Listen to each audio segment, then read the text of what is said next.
So, we saw this morning that the Tokyo stock market fell down badly, and even the European markets, because of the China PMI index and because of what Bernanke said yesterday about the exit strategy from the extraordinary. What's going on? It seems like that we make one step forward and two steps back. What's going on in the world? But I haven't followed the news, so I cannot tell you. Tell me again what happened. What did Bernanke say? I was Bernanke traveling said for 2 that, days. he didn't give a specific instruction about the exit strategy from the extraordinary. From QE, yes. from QE, Exactly. so they wouldn't do any more expansion. Exactly. Yeah, because the main point to remember is that there's a lot of uncertainty in the world economy still. And the main reason for the uncertainty is Europe. I would think that the European problems have not been solved yet.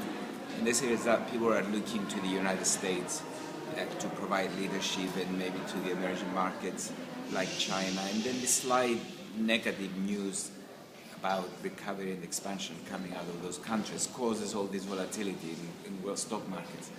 I think this will continue until there is a new international order.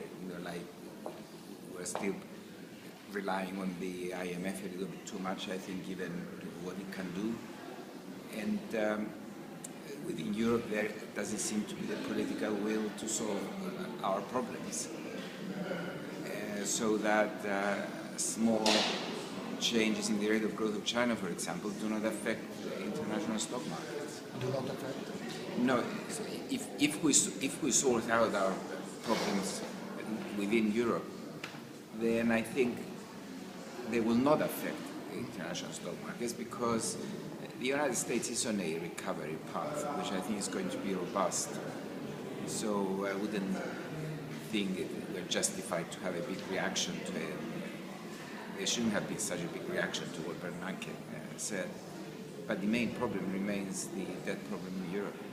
So, and the reaction was even for the China PMI index that was very bad. That's why Tokyo fell so bad. Yeah, that's what I'm saying. That in the end, we're relying a little bit too much on Chinese growth in the world economy, which I think it's dangerous to rely on a single country so much, especially one that's been growing for so long.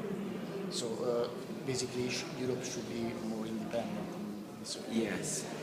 It should solve its own problems. When you were upstairs at the conference, somebody said that the debt problem is not really a problem, there is a political willing problem. Do you agree with this view? Yeah, I think the debt problem is a symptom of the political problems that we have in Europe. And in the absence of enough institutions that are needed to make a single currency area succeed and grow. And that's what we need to do. We need to have stronger central bank supervision in a full banking union, and we need to have closer fiscal coordination. Okay. So the economic problems in Europe seems to be more and more present in our lives, and of course the unemployment rates higher, especially in the south part of Europe, are getting as well bigger. How long can resist the societies from this part of Europe? And of course everybody is waiting for political decisions. The European Union is a special organization, so we feel now this part of specialized phase. So how do you think the situation for now? Well, you've identified the most serious problem I think that Europe is facing in the medium term, in that unemployment is so high, especially in the southern countries, and youth unemployment is very high. And so far there's been a lot of patience waiting to see progress with European institutions so that we can push forward on recovery and growth.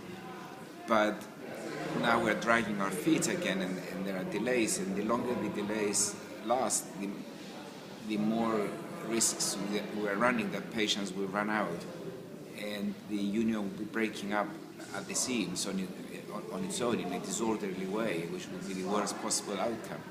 So I think European leaders need to come together and act quickly in setting up the institutions that are needed for the economy of Europe to recover. Yes, but the problem is that we have to have confidence in institutions that are not efficient, and the political decisions, until now at least, couldn't take us out of the crisis. The institutions we have now are not efficient because they're not enough. We need a common supervisor in Europe, we need Eurobonds, we need an institution that has the power to dissolve European banks, make them merge, recapitalize them. We need to set up the European stability mechanism to recapitalize banks outside the sovereign debt. All those decisions need very courageous European politicians who will care about the European Union as a whole, or at least the Eurozone as a whole, in addition to their own countries. And this is what we don't have currently in Europe. But we need it. If we don't get it, then we're running the risk of several more years of recession, high unemployment, and then the potential of strikes, demonstrations, and social unrest. Yes, and of course the left wings starting to win electoral processes almost everywhere in Europe. Yeah.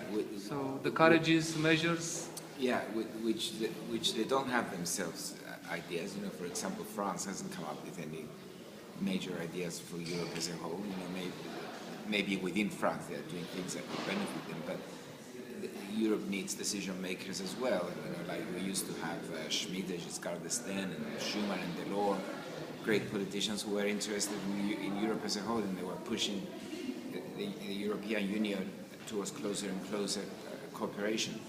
But now, if anything, European politicians are pulling them apart. So my last question is, are you afraid that is it possible that it's not a matter of decision, but maybe it's a matter of lack of vision from the European leaders? I think that's the key. In fact, they do not have a Europe-wide vision as to where to go next, and therefore they don't take the political courage, the potential political costs within their country to do anything at pan-European level.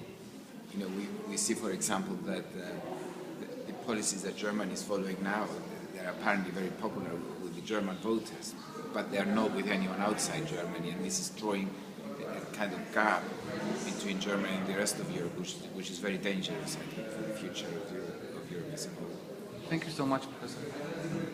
First of all, sorry for being like